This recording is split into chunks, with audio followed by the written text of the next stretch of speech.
बहुत समय पहले एक गांव था जिसका नाम एल्डरवुड था।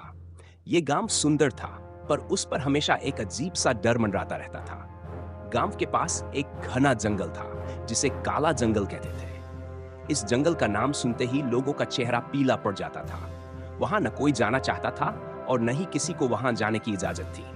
गांव में कहा जाता था कि उस जंगल में एक डायन रहती है जिसका नाम था मार्था। वह बहुत बूढ़ी थी, लेकिन लोग कहते थे कि वह दिखने में खौफनाक और रहस्यमयी थी। वह लोगों को अपने जादू से बुलाती थी और फिर उनकी हत्या कर देती थी। जंगल में जो भी गया वह कभी वापस नहीं लौटा। कुछ लोग कहते थे कि वह उनके खून से अपने जादू को बढ़ाती थी, तो कुछ का मानना था कि वह इंसानों को अपने अजीब से काले जादू के प्रयोगों में इस्तेमाल करती थी। गांव के लोग इतने डरे हुए थे कि सूरज जड़ लेते ही अपने दरवाजे बंद कर देते थे। बच्चों को जंगल के पास जाने से मना किया जाता था।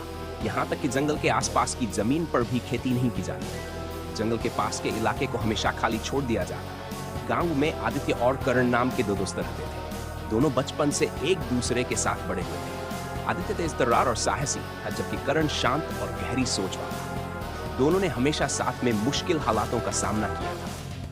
एक दिन गांव में खबर फैली कि एक और युवक जो जंगल के किनारे लकड़ियां काटने गया था गायब हो गया। उसकी तलाश में कई लोग गए, लेकिन कोई भी उसे ढूंढ नहीं पाया। गांव के लोग परेशान और डरे हुए थे। आदित्य और करण ने फैसला किया कि अब इस डर और मौत के सिलसिले को खत्म करना होगा। वे दोनों जानते थे कि यह काम आसान नहीं होगा, इसलिए उन्होंने गांव के बुजुर्गों से बात की और जंगल के बारे में सारी कहानियां सुनी।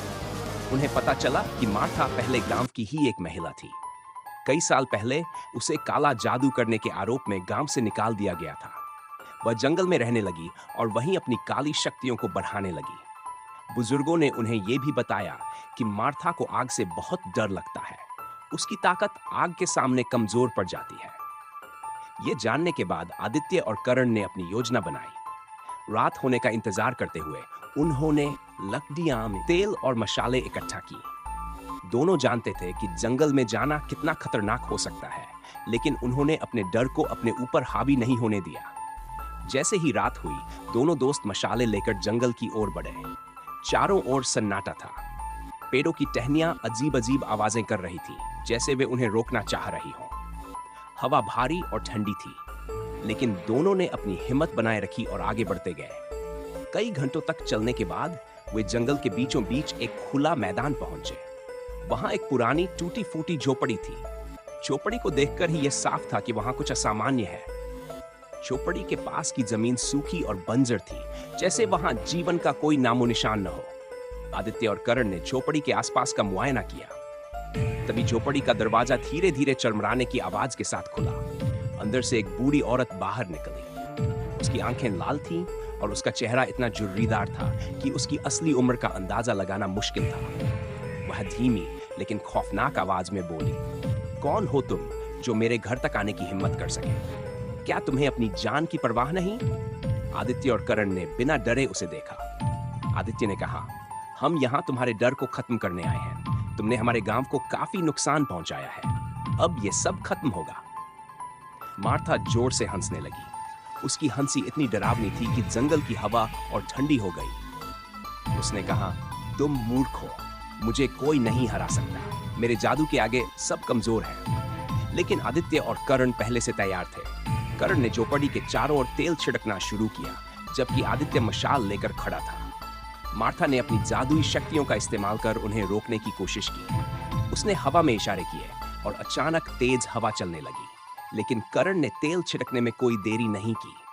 आदित्य ने मशाल से आग जलाई और झोपड़ी के चारों ओर लपटें उठने लगी। आग की गर्मी बढ़ने लगी और मार्था ने चीखना शुरू कर दिया। उसकी चीखें इतनी तेज थीं कि ऐसा लग रहा था जैसे पूरा जंगल कांप रहा हो। मार्था ने भागने की कोशिश की, लेकिन आग के घेरे ने उसे रोक दिया।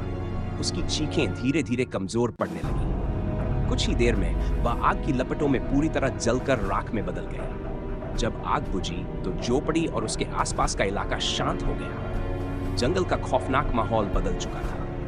आदित्य और करण ने राहत की सांस ली। उन्होंने ये सुनिश्चित कर लिया था कि मार्था का जादू और उसका आतंक हमेशा के लिए खत्म हो गया है। गांव लौटने पर दोनों का भव्य स्वागत किया गया। लोग उनकी बहादुरी की तारीफ कर रहे थे। उस दिन के बाद से गांव में शांति लौट आई। जंगल अब सुरक्षित था और लोग बिना किसी डर के वहां जा सकते थे। आदित्य और करण की ये कहानी पीढ़ियों तक सुनाई जाती रही। उनकी हिम्मत और समझदारी ने यह साबित कर दिया कि डर से लड़ने के लिए केवल साहस और सही योजना की जरूरत होती है।